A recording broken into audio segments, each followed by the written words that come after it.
Hey folks, Ted from Immersion here, and we're just going to dive in because I'm way past Tuesday, and I plan to have a Top 10 Tuesday video for you on actual Tuesday of this coming week. So my patrons voted last week, and at the time, the winner was Top 10 D&D 5e Fiends, so that's what I'm going to honor. But before we dive into the specifics of what that's going to be, I want to talk to you a little bit about our sponsor for this video, and that is the Incredible Creatures Kickstarter. So if I jump over here and show you this Kickstarter, has 13 days left to go, 180 backers, and is more than basically almost triple, or I guess it's close to triple its funding goal at the moment. So what's different and unique about this, it's a monster compendium for 5e, but turning the concept of monster creation on its head. Typically, if you're familiar with creations of things in any kind of tabletop, someone writes a creature and then you commission an artist to fit the design for that. Turning again that concept on its head, they said, hey artists, go wild, design whatever you want, and we'll write stat blocks and lore to go with it. Also, they decided to take one piece of art and make 4 creatures on that, spanning the 4 tiers of play. So one piece of art could be a challenge rating 3, 8, 25. It's 4 different monsters per given piece of art. So that's 25 different images, 100 different monster stat blocks, and there's more things in here as well, like subclasses, magic items, and so on. You can go ahead and, right now you can get access to, if depending on the higher tiers, you can get 8x10 exclusive prints of the art for every 15 backers at the Incredible Humanoid level, which is the only basically $15 level to get you access to the PDF of the book. You can enter, you're basically entered in a raffle to win either a character art or monster art commission. So potentially for $15, you could get character art for your character or whatnot. And then as you go up, there's options to get your name in the book, to eventually get a signed book, discount codes for print on demand through DriveThruRPG, so you can get physical copies if you want. And another thing that I really like is they didn't limit the artist's art style. They said, draw what you want. So if someone has a more photorealistic style of art, if someone has a more watercolor style, cartoony type style, they let them design it however they wanted, and then they built the stat blocks around it. Again, you can see multiple creatures. Again, the book will be offered in print form. Here's some of the art prints that you can get if you'd like. And again, we've blown past stretch goals to the point where we're designing maps and layers for the given creatures. And a reminder that, again, 4 different creatures, so one map can go a long way. If it makes it to $10,000, you'll get 5 more art pieces, which is 20 new creatures. And if you head over to DriveThruRPG right now, you can download a free copy of it right here and take a look. So here you can see, here's a worm style art. There's a trim maw, a challenge rating 3, a slithering maw, which is a challenge rating 8, a zombie worm, which is a challenge rating 15 or 14. If we scroll down to the end, we have Huluv Pow the Ever-Changing, a challenge rating 25. Also different different writers too for the different monsters, so you'll have a difference there. But if you were to scroll down, this thing can spawn. There's also a warlock patron using that creature, that challenge rating 25 as a warlock patron. So this is a full-blown subclass here. If you were to keep scrolling down, you'll see some other options. We keep going. There's some magic items and things. It's pretty awesome, folks. And hey, they were nice enough to sponsor this video and support the channel. So if you want to go ahead and click that specific referral link down below and you decide to back it, not only does it help support me and the channel, but it also helps to let them know the power of Nerd Immersion's community. Thank you, Incredible Creatures, for backing this video. That being said, I said I was going to give you my reasoning and sort of the rules behind our top 10 D&D 5e Fiends. Well, here's what it is. They have to be Fiends contained in 5th edition Dungeons & Dragons. We are obviously going with published sources tied to Wizards of the Coast, not third party or homebrew or anything like that. And I'm avoiding named Fiends. So that by that I mean where there is a singular fiend, right? Or I'm not going to do Yinagu or Juiblex or, Zugetmoy or any of the demon lords. I'm also not going to do things like Zariel or other archdevils. So any kind of named specific fiend has been removed, because honestly, that could be its own video if you really wanted. But there was at least 8 different pages of fiends, including those on D&D Beyond, which is a shocker compared to things where we did Fey and Celestial, where there's almost none. So again, that's the rules. Stick around and see what you think. Oh, I guess I should say this is my personal opinion. I feel like I don't need to say that, but some people complain that I didn't rank them in order of power and devastatingly how much you can destroy a party with them. This is my personal top 10 lists of fiends in 5e. Number 10. The Nightmare. I mean, it's a cool horse that's on fire that can fly and go into the ethereal plane. It's just awesome. I feel like, again, I don't really need to explain this. This is sort of, you can consider this almost like a dark brother to a unicorn in a lot of ways, if you want to go that route.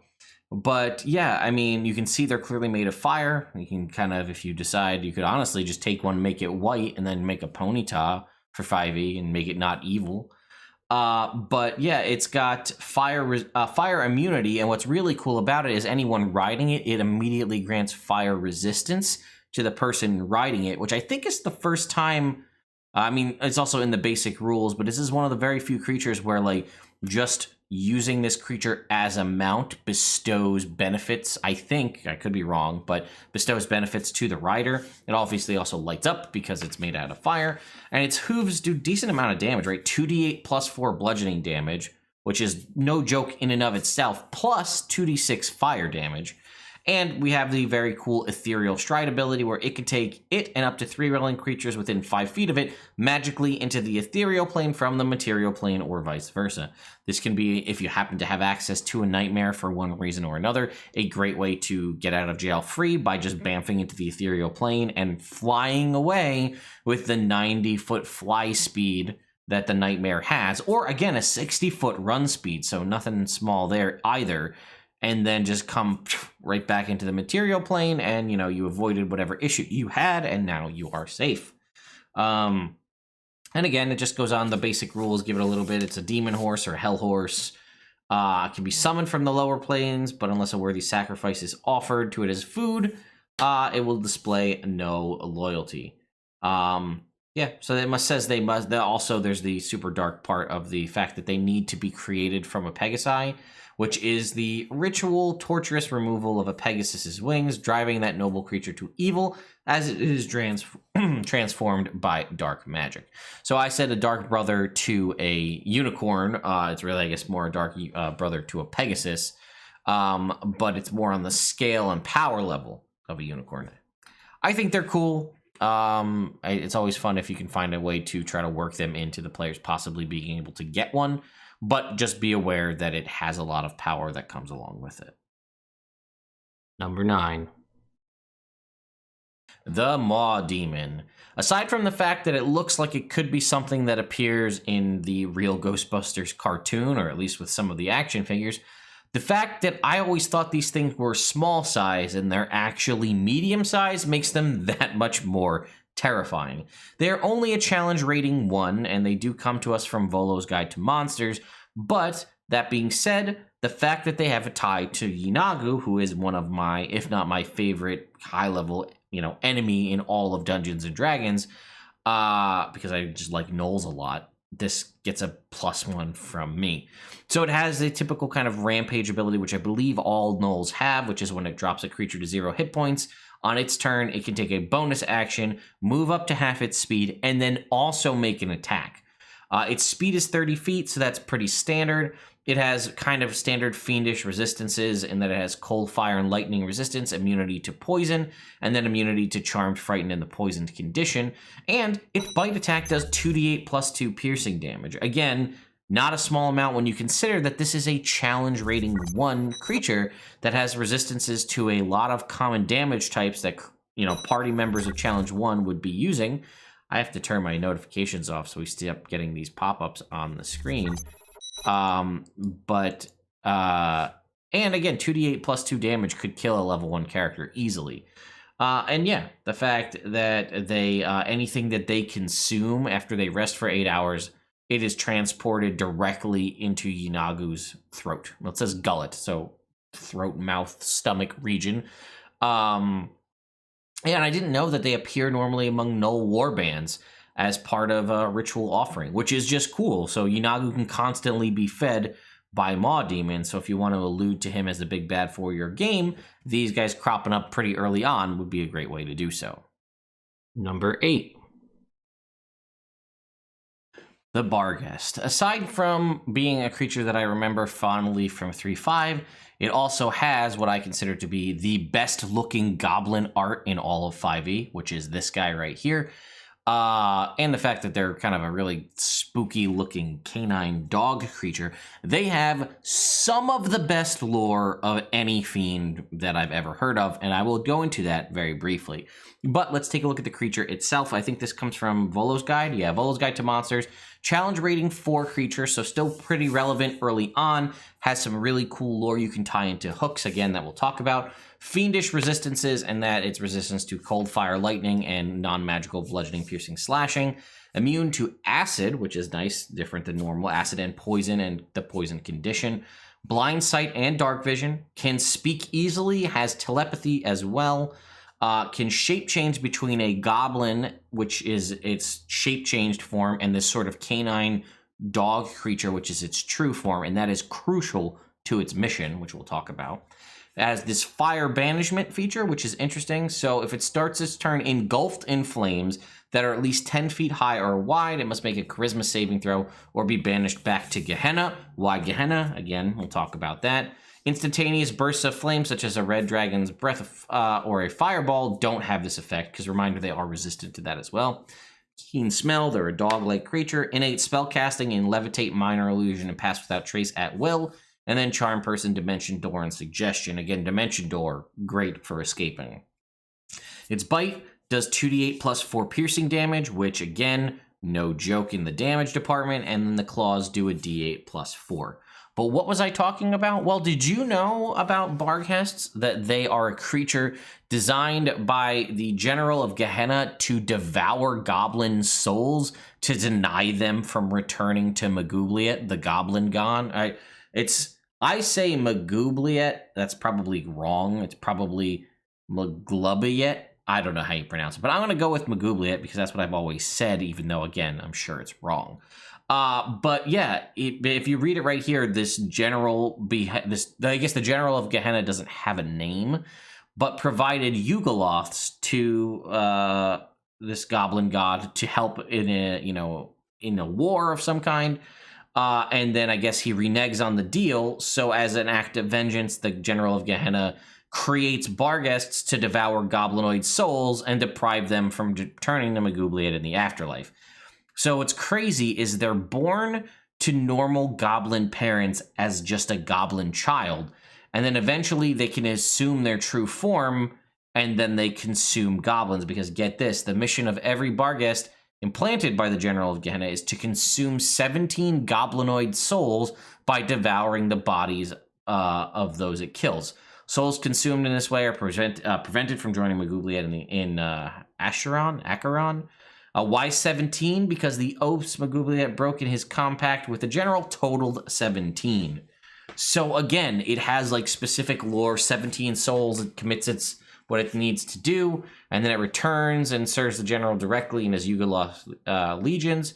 And then again, it also has this cool thing where if anyone's devoured by it, if they go to be resurrected, there's only a 50% chance of bringing them back because their soul is currently trapped inside this.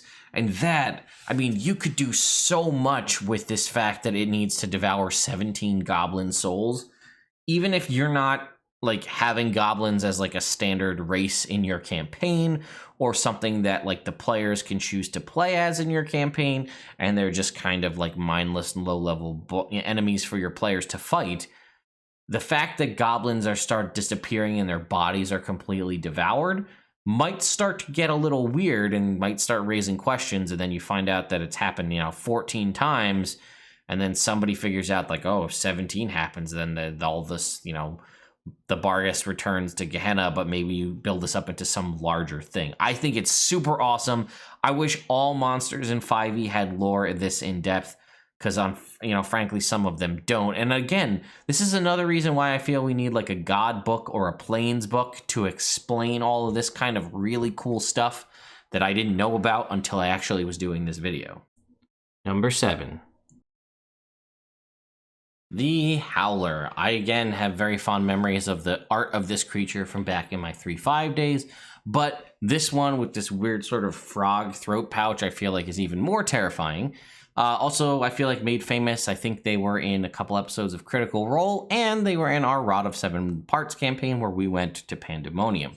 The entirety of that campaign is available on our secondary gameplay channel, Nerd Immersion Plays.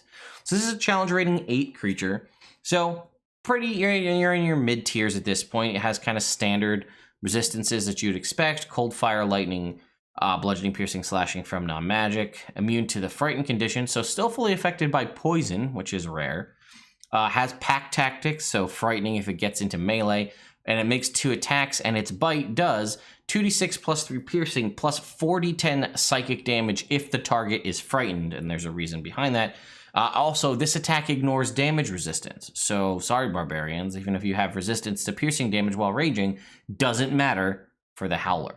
And it has its mind-breaking howl, which recharges on a 6, so potentially usable every turn if you roll well. It's a 60-foot cone. Each creature in that area that isn't deafened must succeed on a DC 16 Wisdom saving throw or be frightened until the end of the Howler's next turn. While a creature is frightened in this way, its speed is halved and it's incapacitated. A creature that successfully saves is immune to the bending, mind-breaking howl of all Howlers for the next 24 hours. So if somebody hits it and frightens you, you're incapacitated, which, if I recall, makes it you can't take actions or reactions. So now you can come in close. It can make its attack. If it's got an ally, it can be, with advantage. And then it's going to be doing 2d6 plus 3 plus 4d10 psychic damage, potentially able to crit, and once again, ignoring resistance. And I like this little quote here. I should have said Mordecai's Tome of Foes, but why does the Howler sing? Doing so causes its prey to flee, and surely stealth would make for better hunting in howling pandemonium. There's only one answer: the creature can taste fear. And I would not want to be staring down one of these guys, especially because, once again, they are large size. So this thing's like the size of a horse, which makes it just that much worse. Number 6. The Wastrilith. This thing was just too doofy looking for me to not put it on the list. So it is terrifying to face, but the art just makes it look kind of goofy to me. So challenge rating 13. This is a demon. Standard resistances you would expect. It obviously can breathe water and air, which is important because it has a big thing going on with water. It can corrupt water, as you can see right here. At the start of each of its turn, exposed water within 30 feet of it is befouled. Underwater, this effect slightly obscures the area. Water in containers remains corrupted until it evaporates. A creature that consumes this foul water or swims in it must make a DC 18 con save. If they succeed, they're immune for 24 hours. On a failure, they take 46 poison damage and are poisoned for a minute. At the end of this time, the creature must repeat the saving throw. On a failure, it takes 48 poison damage and is poisoned until it finishes a long rest. If another demon drinks the foul water as an action, it gets temporary hit points in the realm of 2d10. Magic resistance. It also has Undertow as a bonus action. When it's underwater, it can cause all water within 60 feet of it to be difficult terrain. It uses its grasping spout, which is part of the reason I put it on this list, because I think it's really cool. And it makes 3 attacks, 1 bite and 2 claws. The bite does 40-12 damage. The claws do 46. Both of those have 10-foot reach.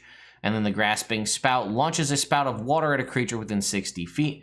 They need to make a DC 17 strength saving throw and are at disadvantage if underwater. On a fail, they take 48 plus 4 acid damage and are pulled 60 feet straight towards it. On a successful save, they take half damage and aren't pulled. And then it also has this interesting bit down here, right? About the ingestion. It says those who drink the poisonous liquid might wither away until they die, remain alive only to become a thrall. To represent this defilement, you can use the optional rule on abyssal corruption in the DMG, which is right here in chapter 2. Different things that can happen on a roll of a d10 if you are abyssally corrupted. And it's just a unique rule that doesn't get a lot of use, so I thought I'd mention that as well. Number 5. The Bone Devil. I don't really think I need to explain this one.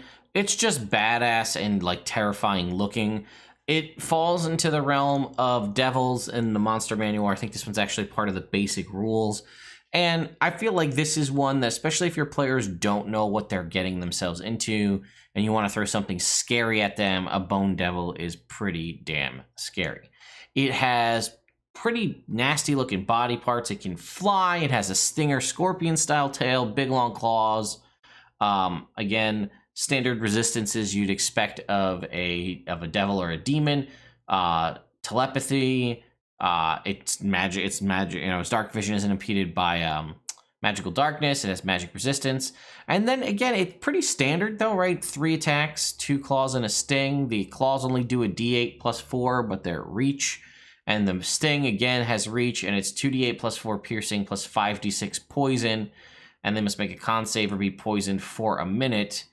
And then they can repeat the saving throw on the end of each of their turns. It's really not that powerful in the grand scheme of things. It does have a 19 armor class, so again, as a challenge rating 9, that can be pretty hard to overcome.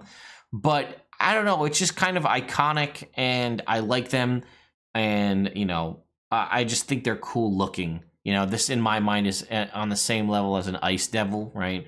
Which is just like a big icy grasshopper thing, which I also think is very cool and kind of shared this spot with the Bone Devil. So you can consider that sort of a swappable one, in my opinion. That's it. Number 4.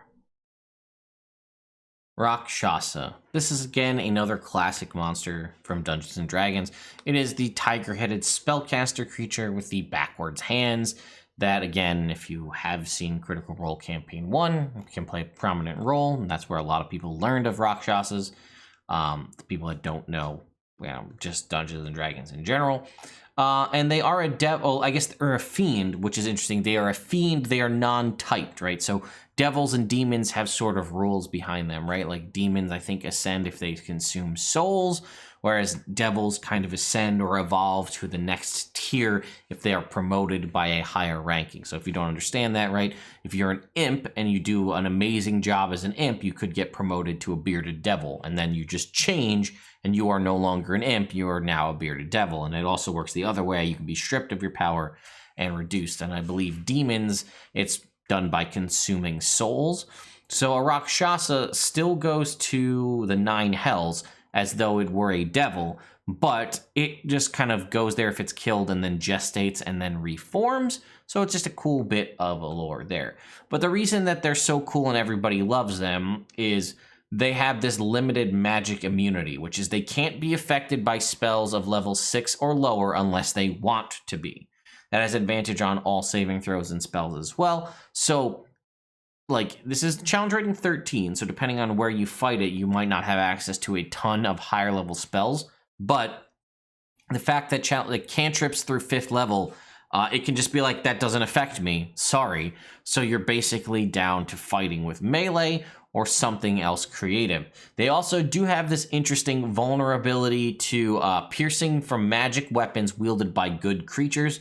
This is an interesting thing to me because I feel like this is one of the few examples where alignment actually matters in 5th edition. I've said it before that I feel like alignment in 5e is just sort of there because it has existed in the past. We don't have certain things gated off by that except for very specific magic items and things like this where a good creature can do double damage to it. And then immunity to non-magical bludgeoning, piercing, slashing. It has some spell casting abilities, right? At will, detect thoughts, disguise self, mage hand, minor illusion. And then it has other kind of mind control-y stuff, charm person, detect magic, invisibility, major image suggestion, and then dominate person, fly, plane shift, and true seeing. It has its claws, which aren't crazy, but 2d6 plus 2 slashing, and it curses them whenever the target takes a short or long rest. Filling the target's thoughts with horrible images and dreams. The cursed target gains no benefit from finishing a short or long rest, and it can be removed with remove curse. Also, something I didn't know, they eat humanoid flesh. I just missed that part. I just thought they were kind of just mind manipulators and out for power, but it specifically says they enter the material plane to feed their appetite for humanoid flesh and evil schemes. So yeah, they just eat people, which is also kind of a cool thing I hadn't learned before I did this video. Number 3. A Shoosuva. Once again, talking about my love for Yeenoghu and gnolls, that is where the Shoosuva comes into play. This is basically a hyena demon that is gifted to a specific gnoll for basically doing something well in service of Yeenoghu. It is usually, again, bonded to a specific gnoll, typically after some big major battle or victory, and then it just appears, and then it's just part of the battle. It also helps to expand out the ranks of gnolls if you want to have some higher level creatures in there, because this is a challenge rating 8. Again, you can find this in Volo's Guide to Monsters. We have some standard demon resistances and immunities. We can talk with telepathy out to 120 feet. We have the rampage ability that we talked about earlier.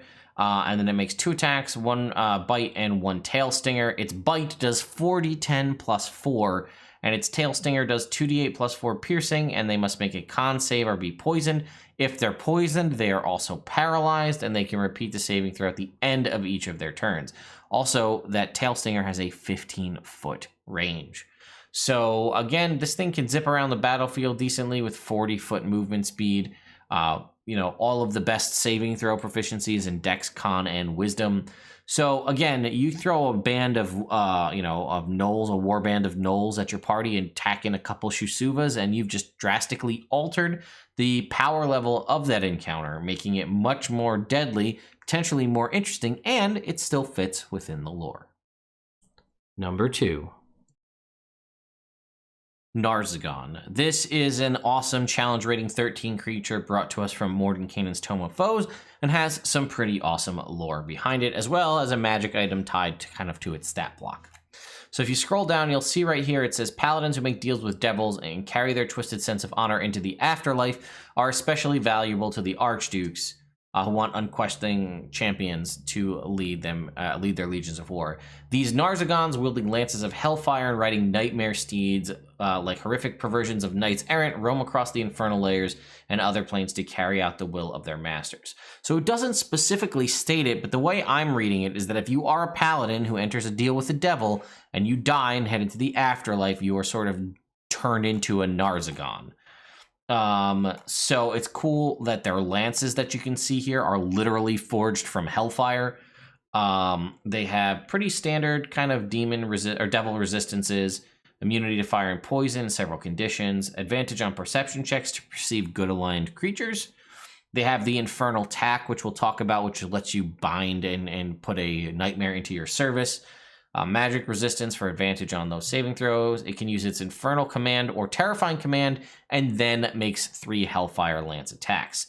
This has 10-foot reach, as lances do. Does a d12 plus 5 piercing damage, plus 3d10 fire. If it kills a creature, their soul rises from the rimmer sticks as a lemure in Avernus in a d4 hours. If the creature isn't revived before then, only a wish spell or killing them and then casting True Resurrection can bring them back to their to life. Construct and devils are immune to this. The infernal command, each ally of it within 60 feet can't be charmed or frightened until the end of its next turn, or the terrifying command sort of flipping that on its head. Each creature that isn't a fiend within 60 feet must make a charisma save or become frightened of it for a minute. A creature can repeat the saving throw at the end of each of their turns, and then once a day, it can just, boom, get 100 hit points, which I think is probably supposed to be sort of like a lay on hands, like flavor, since it was like a paladin. But yeah, it can itself or one creature it touches just gains 100 hit points. Let's see. Lances are forward in hellfire. Oh, each Narzugon claims a nightmare as its mount. These nightmares are bound by infernal tack. They must respond to summons and commands from the wearer of the spurs. So you can see down here is this legendary magic item. It says it requires attunement by an evil aligned creature. Once again, that alignment cropping up, but you could allow this to happen for anybody else if you want to. Narzugon binds a nightmare to its service with infernal tack, which consists of a bit, bridle, reins, saddle, stirrups, and spurs. A nightmare equipped with infernal tack must serve whoever wears the spurs until the wearer dies or the tack is removed. You can use an action to call a nightmare equipped with infernal tack. It appears at the start of your next turn within 20 feet of you. It acts as your ally and takes its turn on your initiative count. Remains for a day until you or it dies or until you dismiss it. The attack doesn't conjure a nightmare, it must first be subdued and then placed on it. No nightmare accepts this forced servitude willingly, but some eventually form strong loyalties to their masters and become true partners in evil. Once again, we're getting a call back to the nightmare, which was also on this list. Number 1. Well, I'm going to let Matt Mercer tell us how we pronounce this, but I think I know.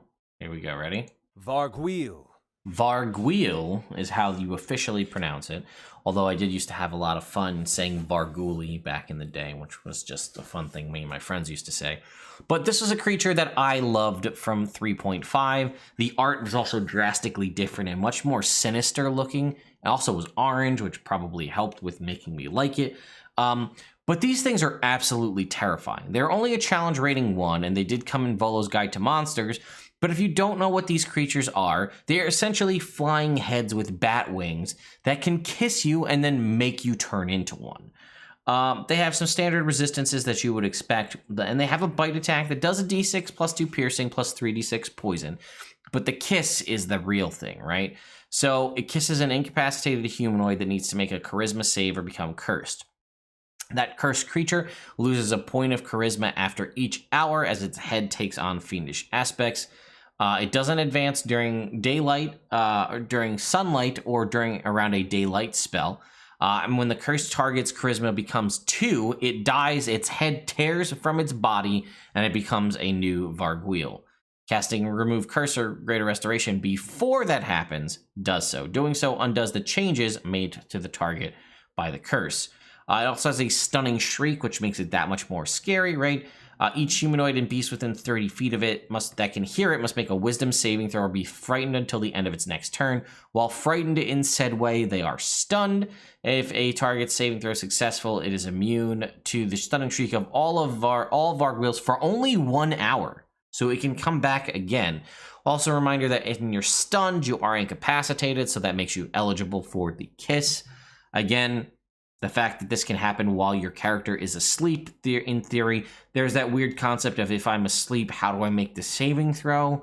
I don't know. That's something you have to work out with your DM, but sleeping makes you incapacitated. So one of these things could get you, and I feel like this also has a very chest burster from Aliens vibe to it in a lot of ways, right? Where like someone is slowly getting worse and worse until the thing happens, rather than something bursting out of their chest and becoming a separate creature. Their head detaches. Also in 3.5, the art was different in that they didn't have hair, and that was part of the process. Like at a certain point, like a couple hours out, your hair would all fall out, and you'd start to like, your ears would start to elongate into wings. And like there were all these different things that it was much more descriptive on how the process went. Also, I like the concept that they can sometimes come and ride through the lower planes, like to the material plane, by other demons by kind of latching onto them, sort of like a tick, and that is pretty interesting as well. So yeah, also this has a lot of interesting concepts for roleplay. Again, I think it would be really cool because they're halted by things like sunlight or the daylight spell, like someone who has this and doesn't have the means to cure it, but they basically have to continually keep up a daylight spell to keep themselves from transforming. Again, that's kind of, there's a lot of flaws in that, and the fact that a 3rd level spell like Remove Curse can end this, but an interesting concept, or an area in a town where they keep a daylight spell constantly up in the town, and the daylight spell goes out and they all start transforming. That could be a really fun encounter or an interesting thing as well. I ran these in my old Buffy the Vampire Slayer campaign. I made them, I converted them over to it. And that made for a very interesting kind of whodunit scenario where the party was trying to find the killer who killed these people and decapitated them, but didn't know what it was, and that the heads actually left the body to become these creatures. So there you go, folks. That is my top 10 fiends in D&D 5e. Again, personal opinion on these, but that's why something that's like a challenge rating 1 and kind of low is number 1 on this list. But they're ones that have a lot of personal connections with, for me, that I like a lot. And I hope if you're unfamiliar with any of these, that this introduced you to them. So be sure to stay tuned this Tuesday as we're going to be doing our next top 10 video. This will be top 10 feats from Tasha's Cauldron of Everything. That's what ended up being the runner-up. So stay tuned for that. Stay tuned for more other D&D content as well. I've got a lot of stuff planned. I just need to find the time to do so. Thank you again to Incredible Creatures for sponsoring this video. Thank you to my patrons for sponsoring me and the channel and helping to provide things here at Nerd Immersion, keep the lights on and all that good stuff.